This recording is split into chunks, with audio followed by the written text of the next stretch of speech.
รายการตะกินกะแห่งธรรมะมา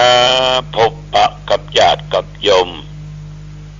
อันเป็นที่ฮักที่นับถืออย่างยิ่งของตุเจ้าท่านทั้งหลายต่อไปเฮามาไหว้พระและสวดมนต์ตั้งจิตถวายเป็นพระราชมงคลพระพรชัยแด่สมเด็จพระเจ้าลูกเธอเจ้าฟ้าพัชรกิติยภาหรือพระองค์พาท่านเมื่อตัวต้านนั้นได้หายจากอาการพระประชวรมีพระสุขภาพพลามัยอันแข็งแรงมีพระชนมายุยิ่งยืนนานเอาละต่อไปตั้งใจไหว้พระเนออะระหังสัมมาสัมพุทโธภควาพระผู้มีพระภาคเจ้าเป็นพระอรหันต์ดับเพลิงกิเลสเพลิงทุกข์สิ้นเชิงตรัสรู้ชอบได้โดยพระองค์เองพุทธังภควันตังอภิวาเท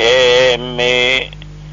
ข้าพเจ้าอภิวาทพระผู้มีพระภาคเจ้า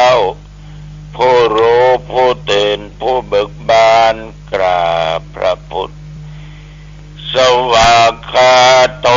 ภควตาธัมโมพระธรรมเป็นธรรมที่พระผู้มีพระภาคเจ้าตรัสไว้ดีแล้วธัมมังนัมมัสสามิข้าพเจ้านมัสการพระธรรมกราบพระธรรมสุปฏิปันโนภควโตสาวกสังโฆพระสงฆ์สาวกของพระผู้มีพระภาคเจ้าปฏิบัติดีแล้วสังฆังนัมมามิข้าพเจ้านอบน้อมพระสงฆ์กราบพระสงฆ์นะโมตัสสะภะคะวะโตขอนอบน้อมแด่พระผู้มีพระภาคเจ้าพระองค์นั้นอะระหะโตซึ่งเป็นผู้ไกลจากกิเลสสัมมาสัมพุทธัสสะตรัสรู้ชอบได้โดยพระองค์เองนะโมตัสสะภะคะวะโตขอนอบน้อมแด่พระผู้มีพระภาคเจ้าพระองค์นั้นอะระหะโตซึ่งเป็นผู้ไกลจากกิเลส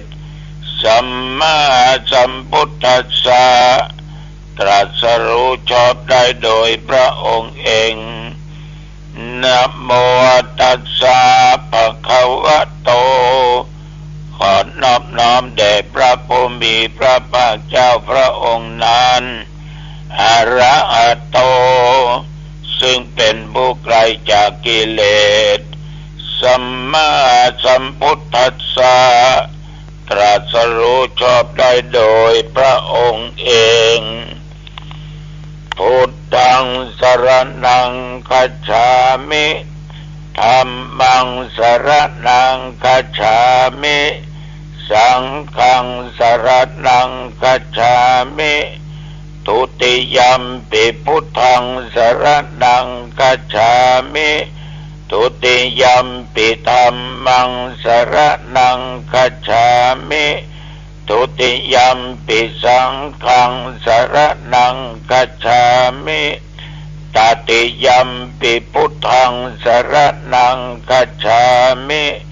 ตติยัมปิธัมมังสรณังคัจฉามิตติยัมปิสังฆังสรณังคัจฉามิยะโตอังภะเกเนอะเลยายะชาติยาชาโตนาเบชานาเมสันเจจาปานังชีวิตา โวโรเปตาเตนะสัจเจนะโสติเตโหตุโสติขัพพัสสะโพชังโกสติสังฆาโตธัมมานังวิจโยตถาวิริยัมปิติปัสสติโพชังกาจัตตถาปะเรสัมมาตุเปกะโพชังคาสัตเตเตสัพพทัสสินามุนินาสัมมาทัคขาตาภาวิตาภาอุริกตาสังวัตตันติอภิญญายะนิพพานายะจะโพธิยาเอเตนะสัจจวัชเชนะโสติเตโหตุสัพพทาเอกัสสมิงสัมมะเยนะโทโมคันลานันจกัสสปังกิลาเนตุกิเตติสวาโพชังเกสัตตะเทสะเยเตจัตตังอภินันติตัวโรคามุตกิงสุตังคะเนเอเตนะสัจจวัชเชนะโสติเตโหตุสัพพทาเอกทาตัมมราชาปิเกลัญเยนะปิปิริโตจุนตเทเลนะตัญเยวะปานาเปตวนะสัทะลังสัมโมติตวะจะอาภาธาตัมหาวุฒาสิทานะโสเอเตนะสัจจวัชเชนะโสติเตโหตุสัพพทาปะอินาเตจะอาภาธาตินนันนัมปิมาเอสินังมัคคะอัตตกิเลสวะปัตตานุปติธรรมตังเอเตนะสัจจวัชเชนะโสติเตโหตุสัพพทาภวัตุสัพพมังคลังรักขันตุสัพพเทวตาสัพพพุทธานุภาเวนะสัทธาโสติภวันตุเตภวัตุสัพพมังคลังรักขันตุสัพพเทวตาสัพพธรรมานุภาเวนะสัทธาโสติภวันตุเตภวัตุสัพพมังคลังรักขันตุสัพพเทวตาสัพพสังฆานุภาเวนะสัทธาโสติภวันตุเตขอถวายพระพรตะวันนี้กรมอุตุได้บอกว่าตั้งแต่ว่ามาถึงปัจจุบันนี้แถวบริเวณวัดหนองตองใกล้เคียงและต่างหมู่บ้านต่างอำเภอเป็นต้นว่าทั้งแม่แตงกะแม่ริมกะอำเภอเมืองกะหางดงกะหรืออำเภอสันปะตองกะใกล้เคียงหนองตองมีฝนตกหนักและตกน้อยเป็นบางที่สำหรับวัดหนองตองนั้นฝนก็ตกเวลาประมาณสัก2-3 โมงลงมาสิก็พอหายพอดีหมอกน้ำจะจึงนองจะท่วมลานวัดสำหรับฟ้าฝนนั้นก็เป็นเรื่องธรรมชาติลมก็เป็นสิ่งที่สำคัญก็มีนิดหน่อยแต่ว่าอุณหภูมินั้นปัจจุบันก็26 องศาก็ออกไม่ออกมัดโยมแต่วันนี้กินเขาง่ายแล้วก็อยู่วัดไปไหนนะนั่งอัดเทปเสียงธรรมะอยู่กับที่วัด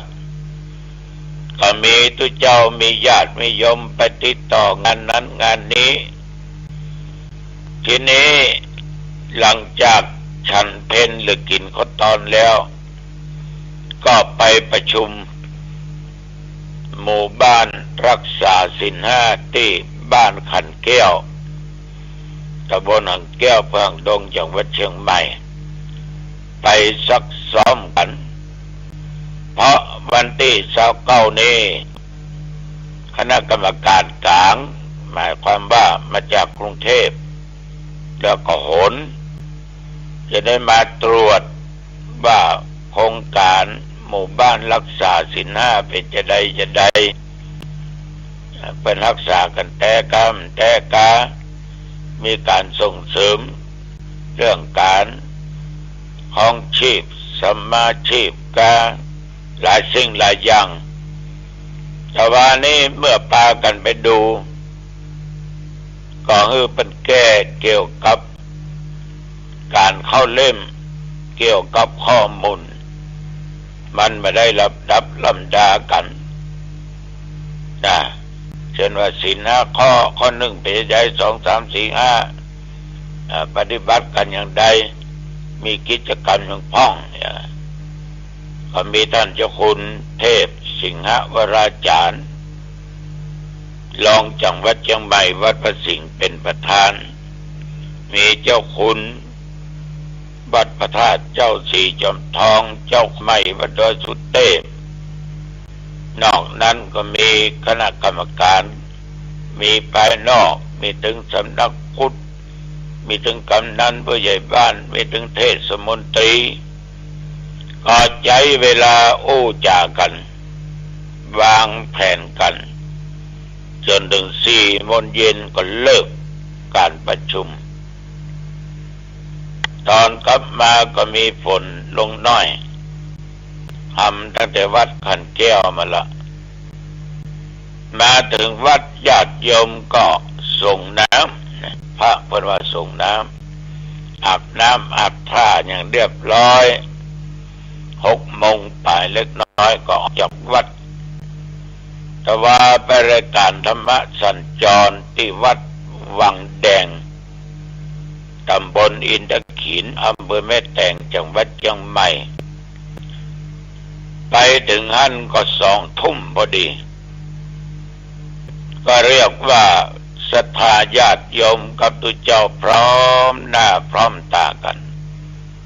ทั้งตำบลอินทขินเขต1อินทขินเขต2อยู่แม่แตงบ้านเนิดตำบลอินทขินนี่นะถึงเวลาเบิ่งก็ไหว้พระธรรมาก็ให้ศีลแล้วก็เริ่มเทศนาธรรม2 ทุ่มไปน้อยก็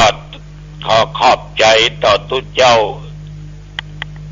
คณะพระสังฆาธิการและญาติโยมถึงเท่าถึงแน่ถึงเท่าถึงแก่ถึงหนุ่มถึงถึงแม่ยิ่งปัจจัยมีสติสัมปชัญญะมีขันติอดทนอดกลั้นตั้งจิตเป็นสมาธิฟังพระธรรมเทศนาตั้งแต่ต้นจนอวสานขอบใจต่อท่านนายกเทศบาลเมืองแกนเนาะพร้อมคณะผู้บริหารสวานิปะขู่อ้วนก็ปันเป้านะเพิ่นเป็นโคศกเป็นอาจารย์เรียบร้อยหมดเมินละได้ปะอาจารย์อ้วน ขอบใจนักเนื้อญาติโยมปอออกไม่ออกได้ตึงบัดน้อยได้ตึงลำไยได้ตึงพริกตึงหอมเนาะก็เป็นเครื่องครัวกินครัวใจเพื่อกับทานกันป่อแม่เป็นน้องลูกของป้าอุ้ยบ้านต้นพึ่งพาไตได้ถวายนะฉลองแล้วเนื้อนุ่งห่มประเทศปะที่แม่แต่งวัตวาละนะก็เรียกว่าฉลองเจตนาของคนตายเป็นเตรียมไว้หมื่นละต้องการนำผ้าในถวายต้องขอบใจนักขออนุโมทนาต่อญาติต่อโยมผู้มีจิตเป็นกุศล ได้ร่วมจัดซื้อเครื่องมือการแพทย์เครื่องช่วยหายใจไว้ห้อง ICU อำเภอหางดงโรงพยาบาลหางดงซึ่งโรงพยาบาลบ่เคยมีห้อง ICU เอาไว้ช่วยคนหายใจสืบต่ออายุของคนสืบต่อชีวิตคนเป็นนักหนาป้าบ้านเข้ารักษาห้องยาถ้ามีห้อง ICU จำเป็นติดต่อหั่นติดต่อนี่เปิ้นก็บอกว่าดีบ่ดีก็ไปหมดทีวีกันที่หั่นฉะนั้นก็ขอได้ตะพ่อพิบูลดีวรางมีกุลเนอร์บ้านต้นพึ่งได้กินได้ตาน่วมสร้างซื้อเครื่องมือการแพทย์3,000 บุญขอบใจต่อคุณสิริวัลย์เช่งเจริญซอยรุ่งอารีนี้ก็ร่วมบุญมา 1,000 บุญขอบใจต่อคุณป่อสุนทรตลอดจนคุณนพคุณคุณณัฐวรรณอินตาคุณชิดชัยมาสกุลอันนี้ก็อยู่ใกล้ๆกับหนองตองอีก 4,000 บุญกำหนดตอดพระป่าในวันที่31 ตุลาคมตรงกับเดือนเกียงเดือนแรม2 ค่ำปั้มว่าออกภาษาเรียบร้อยและจะตอดกันเจนเนอร์ญาติโยมได้มีญาติโยมหลายท่านถามว่าปีนี้ท่านพระครูจัดงานทำบุญคล้ายวันเกิดก่อตอบว่าจัดนะแต่จัดบ่หายบ่ดีเนี่ยจัดเพื่อเป็นมกละเป็นมงคลจัดสืบอุลาจัตตายะก็ขอเจริญพรญาติโยมเนอะไปจะสืบจัตตานี่นะก็เชิญได้ไปร่วมกันได้แต่ได้จริงตุเจ้ามันเกิดวันที่7 กันยาแต่ว่ามันตรงกับวันพัดมาตรงวันเสาร์ก็เลยเลื่อนไปจัดกันในวันที่9 กันยามันตรงกับวันเสาร์พอดีทีนี้การนิมนต์ตุเจ้าก็สัก10 คนเนี่ยเบานักนะขอเชิญชวนญาติโยมไปร่วมกันได้ในวันที่9ตั้งแต่เวลา9 โมงเป็นต้นไปณวิหารหลวงวัดหนองตองนี่เพิ่นถามมาก็ตอบไปนะตอบไปชีวิตสังขารของคนเราเนี่ยญาติโยมมันก็ผ่านไปก็เลยเป็นเรื่องธรรมดาธรรมาภาพก็จะได้77 เต็มในวันที่7 เดือนกันยามันก็เป็นเรื่องธรรมชาติที่เราบ่สามารถจะไปยับยั้งจะไปหยุดมันได้ห้ามบ่ฮือแก่เน้ออยู่เต้าเก่าเน้ออายุก็น้อยๆเน้อจะไปนักขึ้นมันว่าบ่ได้ห้ามบ่ได้เพราะมันเป็นของแน่ยิ่งกว่าแน่ฉะนั้นเมื่อมาเป็นเช่นนี้ญาติโยมเราอยู่กับสังคมนี้จะต้องตั้งตัวตั้งตนเป็นคุณประโยชน์เพื่อเกิดแก่บ้านแก่เมืองแก่ชาติศาสนาแก่สถาบันพระมหากษัตริย์แต่ว่าประโยชน์ที่เราเคยอู้เคยจากันนั้นมันมี2 อย่างเนอะศรัทธา1ประโยชน์ส่วนตัวก็หมายถึงประโยชน์ของตัวเรา2ประโยชน์ของส่วนรวมตามธรรมดาคนเนี่ยมักจะหันแก่ตัว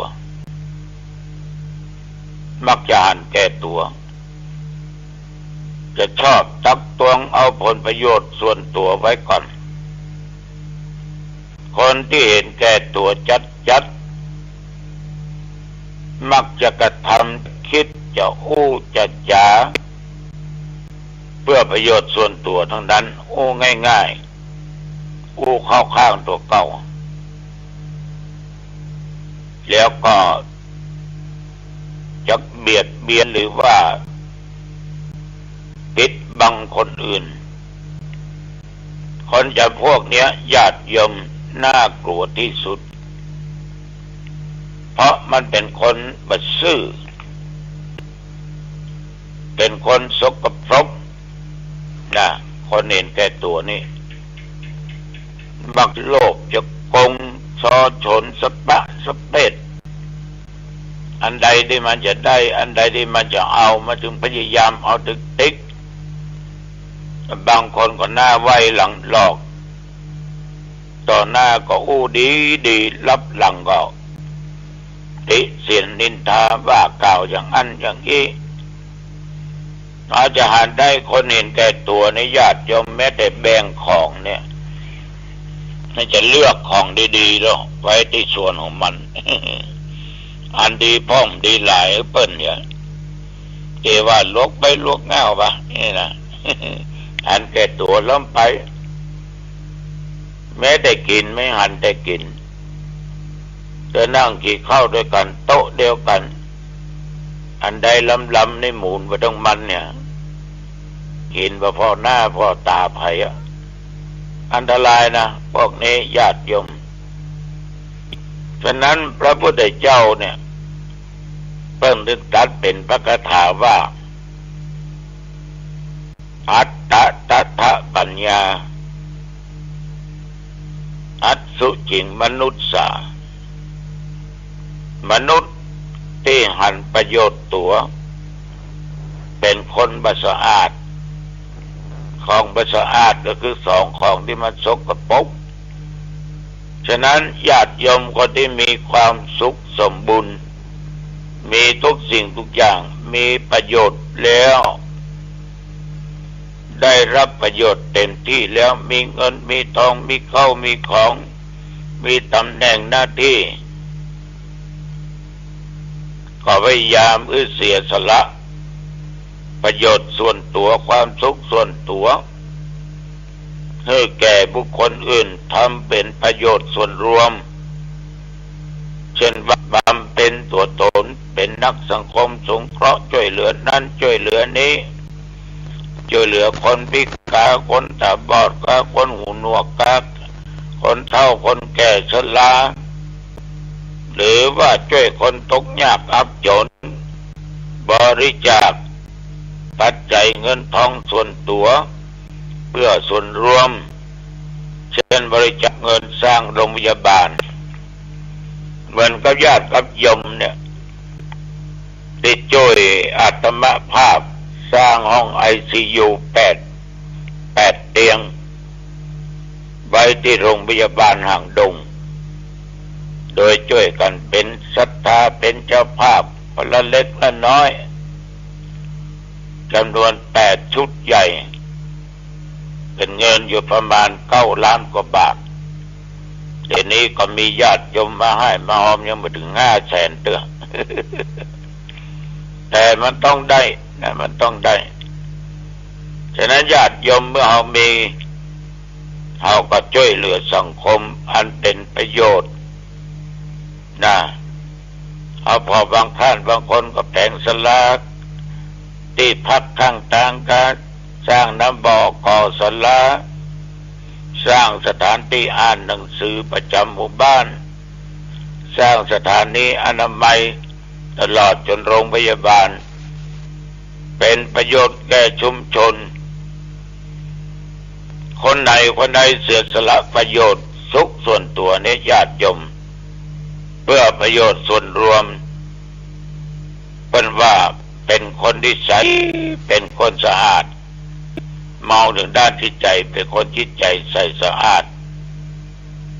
คนจำพวกเนี้ยมีกลิ่นหอมคือเป็นคนที่มีเกียรติมีชื่อมีเสียงหอมหวนทวนลมสังคมทั้งหลาย ก็อยากจะคบอยากจะหาแม้แต่การทำงานหรือว่าจะค้าจะขายก็อยากจะร่วมตัวกับคนที่เพิ่นเสียสละเพิ่นประหารแก่ตัวญาติโยมท่านผู้ฟังทั้งหลายเฮาทั้งหลายนั้นถ้ามีสุขอยู่แล้วให้มันเหลียวแลเพื่อนมนุษย์ที่ยังจมอยู่ในความทุกข์ช่วยเหลือกันเถอะโยมเอ๋ยเอื้ออารีซึ่งกันและกันโลกนี้ก็จะดูอยู่ด้วยความร่มรื่นไปอีกนักไปอีกนานแต่ถึงวันนี้ส่วนมากคนเห็นแก่ตัวก็มีนักนะคนที่ทำประโยชน์ด้วยแก่สังคมก็มีหลายเหมือนกับญาติกับโยมท่านผู้ฟังอันนี้ก็ขอฝากไปเป็นข้อคิดกับญาติกับโยมเนอะเอาละวันนี้จาไปมาเป็นเวลาพอสมควรอายุวันโนสุขังพลังพบกันใหม่โอกหน้าเจริญพร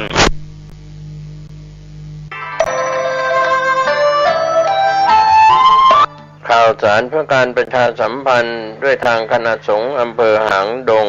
โรงพยาบาลหางดงและชาวอำเภอหางดงขอเชิญ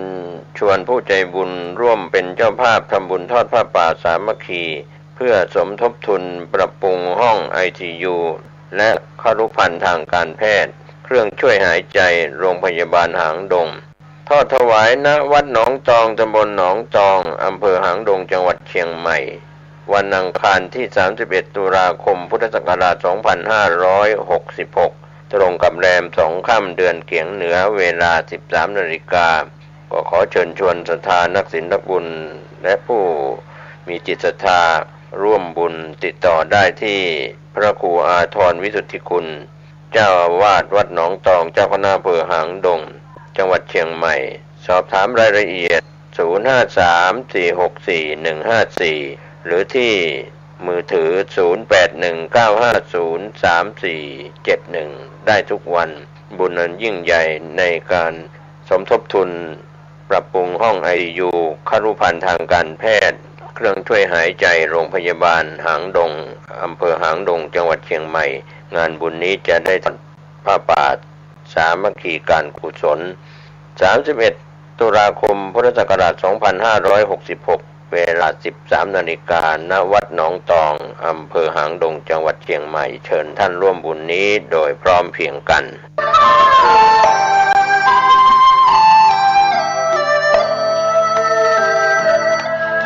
กายวาจาใจให้รู้แจ้งรู้จริงรู้ความจริงว่าร่างกายของเรามันไม่เที่ยง